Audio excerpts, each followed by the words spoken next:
शिवानी और आप देख रहे हैं बीजापुर एक्सप्रेस। चलते हैं खबरों की ओर।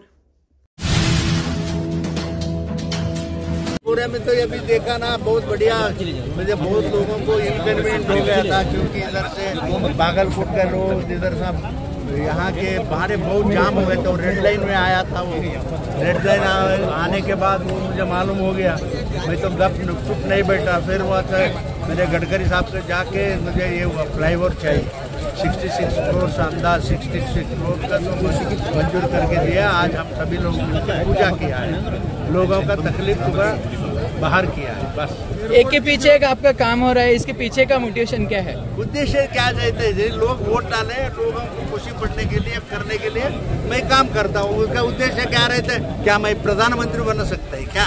चलो पूछो। एयरपोर्ट का देखो, एयरपोर्ट का झंझट अभी पूरा नहीं हो गया, कंप्लीट नहीं हो गया। मोस्टली ये महीने तक होने का था, फिर भी नहीं हो गया। कल भी फोन किया मैं, 1 महीने तक हो जाएगा, चालू हो जाएगा। रेलवे स्टेशन के उद्घाटन कब होगा? रेलवे स्टेशन पूरा कंप्लीट होने दो ना, एक पार्ट हो गया, अभी दूसरा पार्ट वो बाजू में अभी बच गया ना, वो होने के बाद, पूरा होने के बाद मैं लोगों को ಇವತ್ತು ಕೇಂದ್ರ ಸರ್ಕಾರದಿಂದ ಸುಮಾರು 70 ಕೋಟಿ ರೂಪಾಯಿ ಮಂಜೂರಾಗಿದೆ. ಇವತ್ತು ಏನು ಇಲ್ಲಿ ನಮಗೆ ಹೈವೇ ಕನೆಕ್ಷನ್ ಮತ್ತು ಸಿಟಿಗೆ ಹೋಗುವಂಥ ಒಂದು ರಸ್ತೆ ಇದೆ, ಈ ರಿಂಗ್ ರಸ್ತೆ ಇರ್ಬೋದು, ನಗರದೊಳಗೆ ಹೋಗುವಂಥ ರಸ್ತೆ ಇರ್ಬೋದು, ಅದಕ್ಕೆ ಸಾಕಷ್ಟು ಟ್ರಾಫಿಕ್ ತೊಂದರೆ ಆಗ್ತಿತ್ತು. ಆದ ಕಾರಣದಿಂದ ಇವತ್ತು ನಮ್ಮ ಸಂಸದರಾದ ರಮೇಶ್ ಜಿಗಜಿಣಗಿ ಸಾಹೇಬರು ತಮ್ಮ ಒಂದು ಫಂಡಲ್ಲಿ ಸುಮಾರು 70 ಕೋಟಿ ಅನುದಾನವನ್ನು ತಂದಿದ್ದಾರೆ. ಅದಕ್ಕೆ ಆ ಥರ ಸಾಕಷ್ಟು ROB ಅಥವಾ ರೈಲ್ವೆ ಅಂಡರ್ ಪಾಸ್ ಇರ್ಬೋದು, ರೈಲ್ವೆ ಓವರ್ ಬ್ರಿಡ್ಜ್ ಇರ್ಬೋದು, ಇವತ್ತು ಈ ಥರ ಬ್ರಿಡ್ಜ್ಗಳನ್ನು ಮಾಡಿ ಸಾಕಷ್ಟು ಒಂದು ವ್ಯವಸ್ಥೆ. ಮೊದಲಿನ ಬಿಜಾಪುರಕ್ಕೆ ಈಗಿನ ಬಿಜಾಪುರಕ್ಕೆ ಇವತ್ತು ನೋಡ್ರಿ, ಇವತ್ತು ಹೈವೇ ಜೊತೆ ಬರೀ ಒಂದೇ ಹೈವೇ ಇತ್ತು, ಅದನ್ನು ಕಂಪ್ಲೀಟ್ ಆಗಿದ್ದಿಲ್ಲ ಕೂಡ ಅವರು ಬಂದ ಮೇಲೆ ಕಂಪ್ಲೀಟ್ ಮಾಡಿದ್ದಾರೆ ಅಂತ ಹೇಳಿದ್ದಾರೆ. ಒಂದು 5-6 ಹೈವೇಗಳು ಸುಮಾರು ನಮ್ಮ ನಗರ ಒಳಗೆ ಹೈವೇ ಅಂತ ಒಂದು ಪ್ರಸಂಗ ತಂದಿದೆ.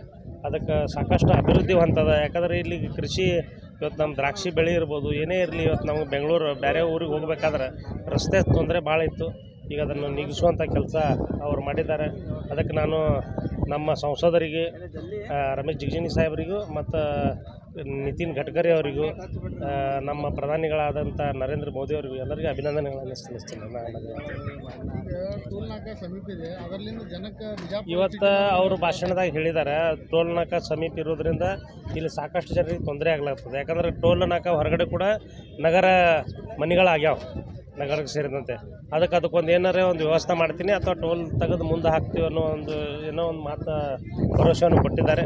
ಸಾಕಷ್ಟು ಏನು ಈ ಭಾಗದ ಜನರಿಗೆ ಈ ಹೊಲಕ್ಕೆ ಹೋಗೋದು ಬರೋದಾಗಲಿಕ್ಕೆ ಟೋಲ್ ಹೋಗಬೇಕಾದ್ರೆ ಕಂಪಲ್ಸರಿ ಟೋಲ್ ಕಟ್ಟಾಗ್ತದೆ. ಇವತ್ತು ರೈತ ಎಲ್ಲಿಂದ ಕೊಡಬೇಕು ದೊಡ್ಡ, ಅದಕ್ಕೆ ಆ ಒಂದು ನಿಟ್ಟಿನಲ್ಲಿ ಇವತ್ತು ಅವರು ಕೆಲಸ ಮಾಡ್ತೀನಿ ಅಂತ ಹೇಳಿದ್ದಾರೆ, ಭರವಸೆ ಕೊಟ್ಟಿದ್ದಾರೆ. ನಾವು ಕೂಡ ಅವರಿಗೆ ಮನವಿ ಮಾಡ್ಕೊಂಡಿವಿ, ಇಲ್ಲಿ ಸಾರ್ವಜನಿಕರಿಗೆ ತೊಂದರೆ ಆಗದಂತೆ ರೀತಿಯಲ್ಲಿ ತಾವು ನೋಡ್ಕೋಬೇಕಂತಂದು ಅವ್ರು ಅದಕ್ಕೆ ಸ್ಪಂದಿಸ್ಯಾರ.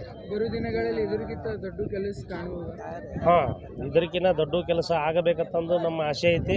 ವಿಮಾನ ನಿಲ್ದಾಣ ಇರ್ಬೋದು, ಇವತ್ತು ಇನ್ನೂ ಹೆಚ್ಚಿಗೆ ಹೈವೇಗಳಿರ್ಬೋದು, ಈ ರೈಲ್ವೆ ಸ್ಟೇಷನ್ಗೆ ಇನ್ನೂ ಹೆಚ್ಚಿಗೆ ರೈಲ್ವೆಗಳನ್ನು, ವಂದೇ ಭಾರತ ಟ್ರೈನ್ ಕೂಡ ಅವ್ರಿಗೆ ಮನವಿ ಕೊಟ್ಟಿದ್ದೀವಿ.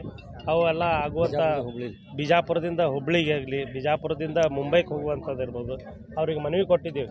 ಇವತ್ತು ವಂದೇ ಭಾರತ ಟ್ರೈನ್ ಕೂಡ ನಮ್ಮಲ್ಲಿ ಆಗಬೇಕು. ಯಾಕಂದರೆ ಸಾಕಷ್ಟು ವ್ಯವಹಾರಗಳ ನಮ್ಮ ಹೆಚ್ಚೆಚ್ಚು ಬೆಂಗಳೂರು, ಮುಂಬೈ, ಈ ಕಡೆಯಿಂದ ಪುಣೆ, ಎಲ್ಲ ಕಡೆ ಹುಬ್ಬಳ್ಳಿ ಇರ್ಬೋದು, ಇವತ್ತು ಗುಲ್ಬರ್ಗ ಇರ್ಬೋದು, ಅವು ಎಲ್ಲ ರಸ್ತೆಗಳು ಇವತ್ತು ಇಂಡಿ ರಸ್ತೆ ಕೂಡ ಮಾಡ್ತಾ ಇದ್ದಾರೆ.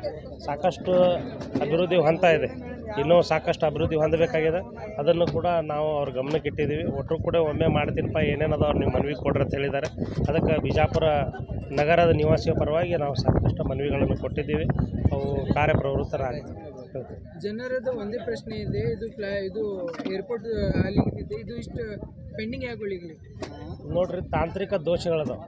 ಈಗ ಏರ್ಪೋರ್ಟ್ ಆಗಬೇಕಪ್ಪ ಅಂತಂದ್ರೆ ಅದು ಸಾಮಾನ್ಯ ಅಲ್ಲ. ಒಮ್ಮೆ ಸ್ಟಾರ್ಟ್ ಆಗಿ ಮತ್ತು ಬಂದು ಬೀಳೋದಕ್ಕಿಂತ ಅವು ಕೆಲವೊಂದು ತಾಂತ್ರಿಕ ದೋಷಗಳದಾವೆ. ಅವು ಕೆಲವೊಂದು ಡಾಕ್ಯುಮೆಂಟ್ಸ್ ಅವ್ರೇನು ಮರೆತೋಗಿದ್ರು, ಏನಾಗಿದ್ರು ಗೊತ್ತಿಲ್ಲ. ಯಾರೋ ಒಬ್ಬರು ಕೋರ್ಟಿಗೆ ಹೋಗೋದ್ರಿಂದ ಸ್ವಲ್ಪ ಏನೋ ಒಂದು ತೊಂದರೆ ಆಗಿದೆ. ಅದನ್ನು ಸರಿಪಡಿಸ್ಕೊಂಡು ಶೀಘ್ರದಲ್ಲೇ, ಅತಿ ಶೀಘ್ರದಲ್ಲೇ ಇವತ್ತು ಏರ್ಪೋರ್ಟ್ ನಮ್ಮ ಬಿಜಾಪುರಕ್ಕೆ ಆಗ್ಯದ. ಅದನ್ನು ಇದು ಹಾರಿಸ್ಬೇಕಷ್ಟೇ. ಬಹಳ ಮಂದಿ ಆರೋಪ ಮಾಡ್ತಾರೆ, ಇವ್ರು ಬರೀ ಟೈಮ್ ಇವು ಕೆಲವೊಂದು ರಾಜಕಾರಣ ಹೋದ್ರು. ಮತ್ತು ಯಾಕಂದ್ರೆ ಅವ್ರ ಸರ್ಕಾರ ಬರಲಿ, ಇವ್ರ ಸರ್ಕಾರ ಬರಲಿ, ಕೆಲವೊಂದು ಅವು ಅಡೆತಡೆಗಳು ಇರ್ತಾವೆ. ಯಾವ ಒಂದು ಲೆಕ್ಕದಾಗ ಇವತ್ತು ನಮ್ಮ ಸರ್ಕಾರದಪ್ಪ ನಾವು ಓಪನಿಂಗ್ ಮಾಡಬೇಕು, ಅವ್ರ ಸರ್ಕಾರದ ಅವ್ರಿಗೆ ಏನೋ ಒಂದು ಗುದ್ದಾಟ ಇರ್ತದೆ ಆಂತರಿಕ. ಅವೆಲ್ಲ ಸರಿಪಡಿಸ್ಕೊಂಡು ಬರುವಂಥ ದಿವಸಗಳಲ್ಲಿ ಬೇಗನೆ ಇಲ್ಲಿ ಬಿಜಾಪುರದಿಂದ ವಿಮಾನ ಹಾರುವಂಥ ಕೆಲಸ ಆಗುತ್ತದೆ ಅನ್ನೋ ಮಾತನ್ನು ಆ ಭರವಸೆ ನಾನು ಜನರ ಮುಂದೆ ಇಡ್ತೀನಿ.